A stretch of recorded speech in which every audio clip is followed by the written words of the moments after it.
Mga kapuso, kasabay po ng malamig na hangin. Maayos sa panahon naman po ang babati sa atin dito sa Metro Manila ngayong araw ng Martes. Base po sa rainfall forecast sa Metro Weather, mababa po ang tsansa ng ulan. Maglalaro po sa 25 hanggang 30 degrees Celsius ang temperatura sa NCR ngayong araw, ayon po yan sa Pag-asa.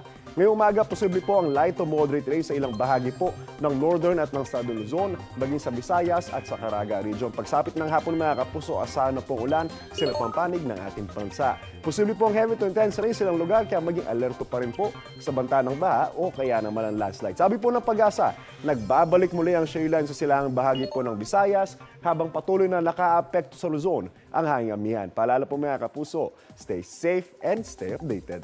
Ako po si Anjo Pertiara. Know the weather before you go. Para Mark Safe lagi, mga kapuso. Kapuso, huwag magpapahuli sa latest news and updates. Mag-iuna ka sa balita at mag-subscribe sa YouTube channel ng GMA Integrated News.